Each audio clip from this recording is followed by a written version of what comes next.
udhëhequr prej mendimit kritik, prej etikës së mendimit. Profesor Qosja po i afrohet dekadës e 9. Ka shumë njerëz që i afrohen kësaj dekade dhe që e kalojnë, po janë të pakt personalitetet shkencore, intelektuale, kulturore, të cilët e kalojnë këtë periudhë.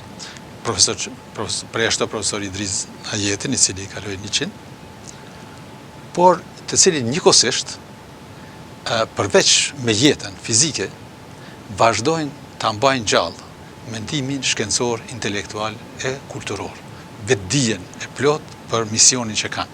Profesor Qosja është njëri nga ata, njëri nga ato personalitete i cili po e kurërzon afërsisht dekadën e 9, duke qenë në krye të mendimit intelektual, në krye të mendimit shkencor, kulturor, politik, filozofik dhe kombëtar. Personalitet i cili bashk sigurisht me gjitha aktivitetet, të gjitha përpjekjet kombëtare, intelektuale, shkencore, kulturore, ushtarake, kurorëzon më së miri vetdijen kombëtare, përpjekjen tonë për bashkim, përpjekjen tonë për mendim kulturor, shkencor, përpjekjen tonë për arritjen më të lartë evropiane, përpjekjen tonë për të qenë pjesë e civilizimit të kohës, pjesë e qytetërimit evropian.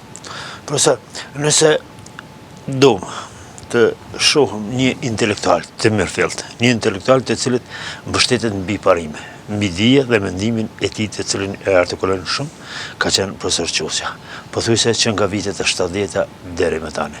Si ka arritur të artikulohet një intelektual i tillë që të qëndron çdo herë në mendjen, parimet, qëndrimet dhe dijen e tij? Profesor Qosën e përcjell një element i përhershëm, të cilin e ka thënë për një profesor të tij dhe një bashkës të tij. E unë do të thosh edhe për disa personalitetet të tjera. Pasi po flasim për këtë, profesor Qosën e ka përcjell etika e fjalës, etika e mendimit. Para se gjithash etika e mendimit. Sepse etika e fjalës është nganjëherë edhe e ngarkuar me emocione në jetën e një intelektualja, studiusja, personalitetit kombëtar. Por profesor Qosën e ka përcjell etika e mendimit. E kjo do të thotë që një personalitet si ai mund të bëj gabime të vogla të rastit dhe të qastit, por nuk mund të bëj gabime kur të asaj që quhet vetdije historike. Profesor Qosja, në këtë kontekst, pra duke qenë i udhëhequr prej mendimit kritik, prej etikës së mendimit dhe prej vetdijes historike, tre prej elementeve kryesor, ka mundur t'i përballoj të gjitha periudhat, ka mundur të qëndroj në plan të parë në të gjitha kohët dhe ka mundur t'i kaloj të gjitha këto sfida që i kanë dalë përpara prej bashkosëve, prej studiusve, prej institucioneve, prej politikave të vendore ndërkombëtare, edhe antivendore, sfarishtë ato jugoslave, dhe prej kritikës edhe tani, shpeshherë,